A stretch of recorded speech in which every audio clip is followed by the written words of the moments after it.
नमस्कार, आप देख रहे हैं सुनिए सरकार। मैं अभिसार शर्मा। दोस्तों, हर बार की तरह देश के सामने एक बहुत बड़ी खबर आई है, मगर मीडिया ने राजनीतिक कारणों से उसे पूरी तरह से नजरअंदाज कर दिया है। खबर क्या, मैं आपको बतलाता हूं।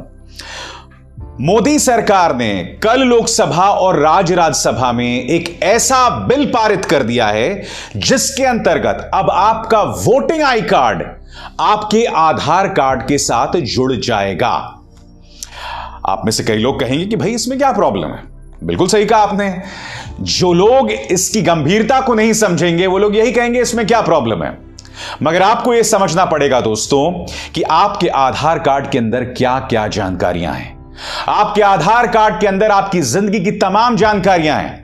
आपका एड्रेस, आप कहां रहते हैं, आपका फोन नंबर भी। और चूंकि आपका फोन नंबर आपके सोशल मीडिया अकाउंट से जुड़ा हुआ है, लिहाजा उसके जरिए सोशल मीडिया पर आपकी क्या राय है, आप क्या बातें करते हैं, आपकी क्या राजनीतिक विचारधारा है, वो चुनाव आयोग के पास होगी।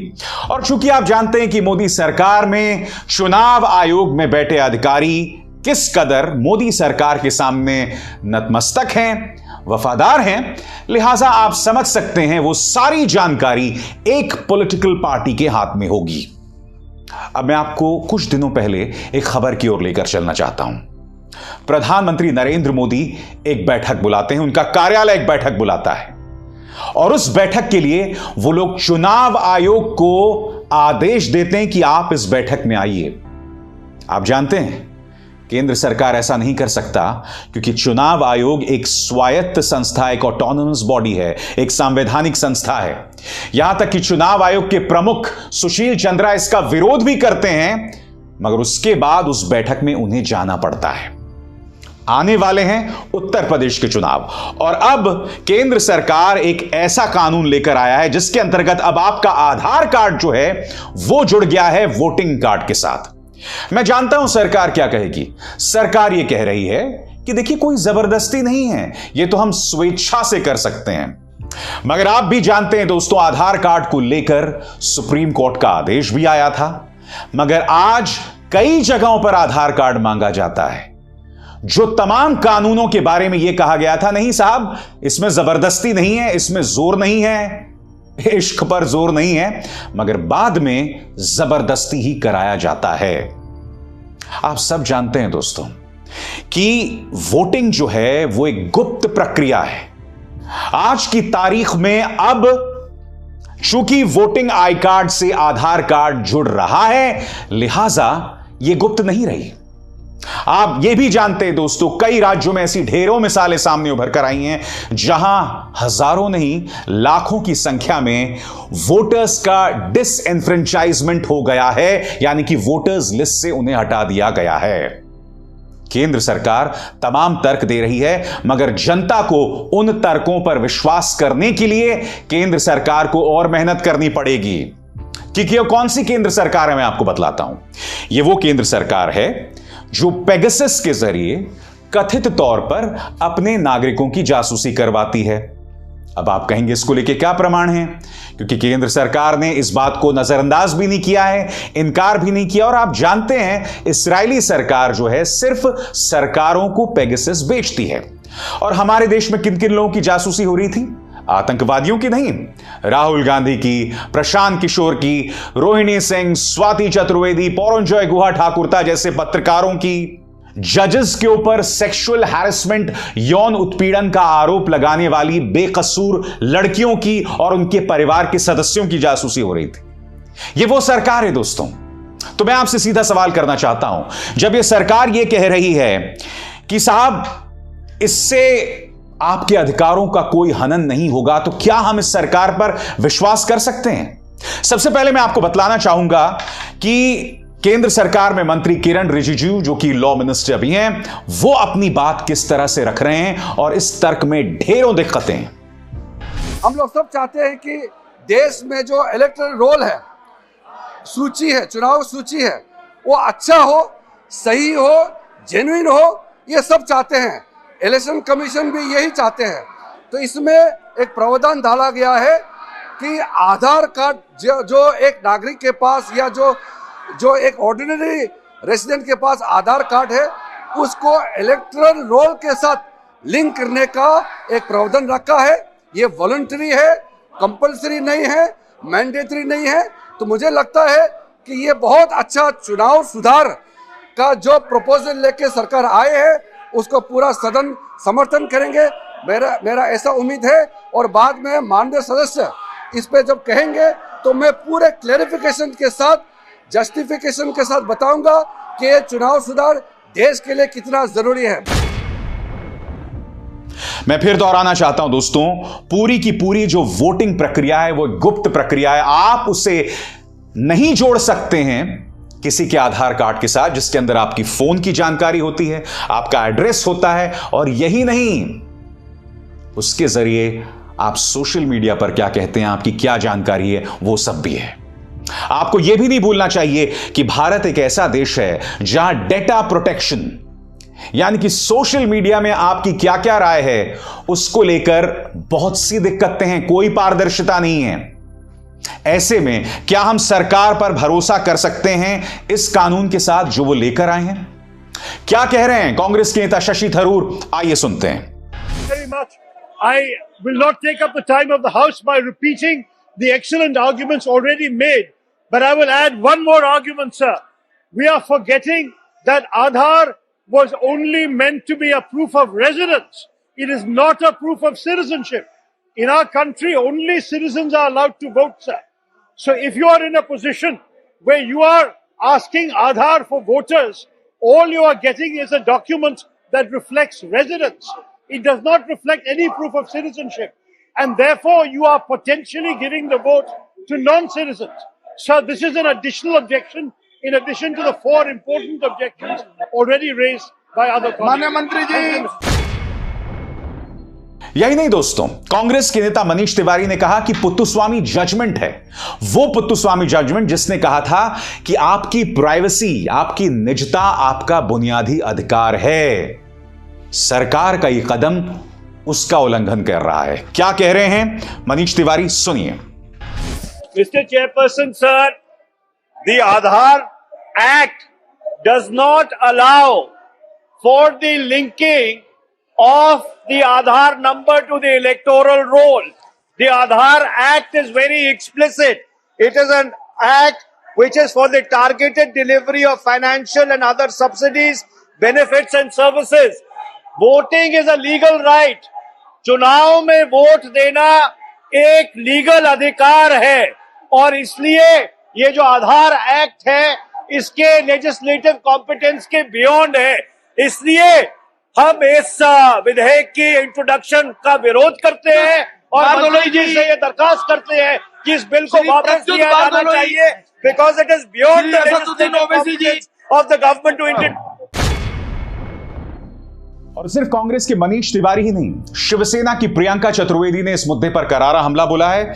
उनका ट्वीट आपके सामने, और मैं प्रियंका चतुर्वेदी का नाम यहां इसलिए पढ़ रहा हूं क्योंकि आप जानते हैं प्रियंका चतुर्वेदी उन 12 सांसदों में शामिल हैं जिन्हें राज्यसभा के इस सत्र से निलंबित कर दिया गया। यानी कि आज राज्यसभा में जब वोटिंग हुई तब 12 सांसद जो हैं वो अपनी राय व्यक्त नहीं कर पाए। क्या कह रही हैं प्रियंका चतुर्वेदी आपके स्क्रीन पर? 26 मिनट के अंदर इन्होंने एक इलेक्शन लॉ को लोकसभा में पारित कर दिया जिसके अंतर्गत अब आपको आधार कार्ड को वोटर आईडी के साथ जोड़ना पड़ेगा। आधार कार्ड के अंदर यानी कि आधार डेटा में आपका एड्रेस है, मोबाइल नंबर्स है और साथ ही आपके फाइनेंशियल डिटेल्स हैं। इसके जरिए सोशल मीडिया पर आपके क्या विचार हैं सरकार यह पता कर सकती है। और यही नहीं, जो लोग इस सरकार का विरोध कर रहे हैं उनसे वोटिंग का अधिकार भी छीन सकते हैं, यह आरोप लगा रही हैं शिवसेना की सांसद प्रियंका चतुर्वेदी।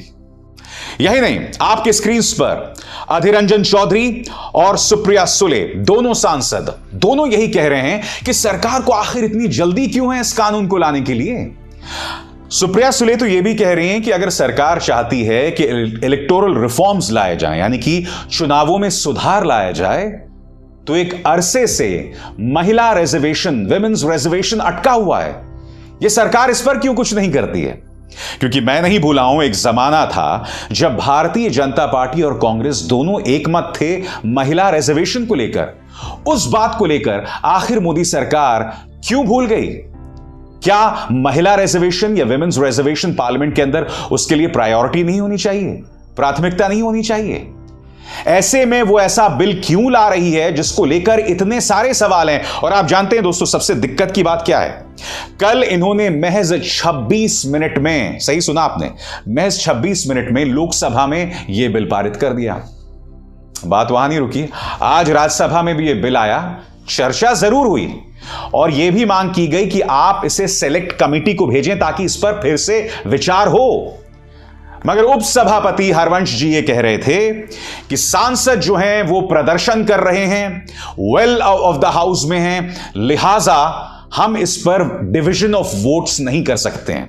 यानी कि आज राज्यसभा में भी ये बिल पारित हुआ बगैर मतों के विभाजन के, बगैर डिवीजन ऑफ वोट्स के, सिर्फ वॉइस वोट पे। और अब मैं आपको एक चीज दिखाना चाहता हूं जिससे पता चलता है कि जिन सांसदों ने इस बिल का समर्थन किया वो भी क्या कह रहे थे। दोस्तों, बीजेडी, उड़ीसा की बीजेडी और तमिलनाडु की तमिल मनड़ा कांग्रेस, इन दोनों सांसदों को मैं सुन रहा था जब राज्यसभा में इस पर डिबेट हो रहा था। इन दोनों ने सरकार का समर्थन किया, मगर दोनों ने एक बात की, उन्होंने कहा कि वोटर आई कार्ड को आधार के साथ न जोड़ा जाए। मैं जानता हूं इस बिल में कुछ अच्छी बातें भी हैं। बिल में कहा गया है कि जैसे आप 18 साल की होते हैं तो आपके पास साल में कम से कम 4 मौके आएंगे ताकि आप अपने आप को रजिस्टर्ड करा पाएं और तुरंत वोट दे पाएं। मसलन अगर आप इसी महीने दिसंबर में 18 साल के हुए हैं तो जनवरी में आप अपने आप को रजिस्टर कर सकते हैं ताकि मार्च में आप उत्तर प्रदेश के चुनावों में वोट दे पाएं। यह बहुत खूबसूरत बात है, मैं इसका स्वागत करता हूं। मगर चाहे बीजेडी हो या तमिल मनला कांग्रेस जिन्होंने इस बिल का समर्थन किया, वो लोग कह रहे हैं कि इस बिल को आधार नंबर के साथ ना जोड़ा जाए, आधार के साथ ना जोड़ा जाए। उल्टा बीजेडी तो यह कह रही थी, उड़ीसा की बीजेडी यह कह रही थी कि आप चाहें तो इसे सिर्फ आधार नंबर के साथ जोड़ दें, मगर आधार कार्ड के अंदर जो तमाम जानकारियां होती हैं उसके साथ न जोड़ें, क्योंकि इसके अंदर कई चीजें होती हैं। आपका एड्रेस होता है, आपका फोन नंबर होता है, आपकी तमाम जानकारियां होती हैं और उन तमाम जानकारियों से आपकी जिंदगी के बारे में पता किया जा सकता है। मैं आपको बताना चाहता हूं दोस्तों, मैं यह मुद्दा क्यों उठा रहा हूं, क्योंकि आपकी निजता को लेकर इस सरकार की क्या राय रही है हम सुप्रीम कोर्ट में देख चुके हैं। पेगासस को लेकर वो सॉफ्टवेयर, यही कहा जाए वो वायरस, उस चीज को लेकर इस सरकार की क्या राय रही है हम सब जानते हैं। पेगासस जिसका कायदे से इस्तेमाल आतंकवादियों के खिलाफ होना चाहिए, मगर यह सरकार जो है अपने नागरिकों के खिलाफ इस्तेमाल करती है, उनके निजता के अधिकारों का हनन करती है। अब ये लोग हमारे वोटिंग आईडी को, वो पहचान पत्र जिसके जरिए हम मत का इस्तेमाल करते हैं, वोट डालते हैं, इसे जोड़ रहे हैं हमारे आधार के साथ। मोदी सरकार बार बार हमारे बुनियादी अधिकारों, हमारे ह्यूमन राइट्स और हमारी निजता, हमारी प्राइवेसी पर हमला कर रही है। मैं उम्मीद करता हूं दोस्तों ये मामला अदालत में जाएगा, क्योंकि मुझे लगता नहीं कि अदालत में पहुंचने के बाद यह बिल जो है आसानी से पारित हो जाए, क्योंकि इसमें ढेरों सवाल हैं, इसमें पारदर्शिता की साफ तौर पर कमी है और मोदी सरकार इससे बच नहीं सकती। और यही नहीं दोस्तों, मेरे दोस्त हैं अरविंद गुणशेखर जो कि एनडीटीवी में काम करते हैं, उन्होंने एक बहुत अच्छी बात कही जो मैं चाहता हूं आप इस पर गौर कीजिए। पैन में, आपके पैन कार्ड में कल्पना कीजिए आपका नाम है एस राम कुमार और आधार कार्ड में कल्पना कीजिए आपका नाम है राम कुमार एस। ठीक है, अब आपके पैन कार्ड में आप सिंगल डिजिट सरनेम नहीं डाल सकते, यह पैन कार्ड का नियम है और ये दोनों नाम एक ही व्यक्ति के हैं, एस राम कुमार और राम कुमार एस। अब आप पैन कार्ड को आधार कार्ड के साथ जोड़ नहीं पा रहे हैं और ये चले हैं आधार कार्ड को वोटिंग कार्ड से जोड़ने के लिए। यानी कि आप समझते हैं दोस्तों इसमें कितनी दिक्कतें पेश आने वाली हैं। कई लोग वोट नहीं दे पाएंगे सिर्फ इसलिए क्योंकि ये इस तरह का कानून ला रहे हैं, ये इस तरह का बिल इन्होंने पारित कर दिया है। अभी तो ये लोग कह रहे हैं आप पर जरूरी नहीं है, आप स्वेच्छा से कर सकते हैं, मगर मैं दावे के साथ कह सकता हूं आने वाले दिनों में यह जबरदस्ती लागू किया जाएगा, जैसे अन्य कई मामलों में हम देख चुके हैं। सुनिए सरकार में ये तमाम मुद्दे मैं आपके सामने लाते रहूंगा। अभिसार शर्मा को दीजिए इजाजत। नमस्कार।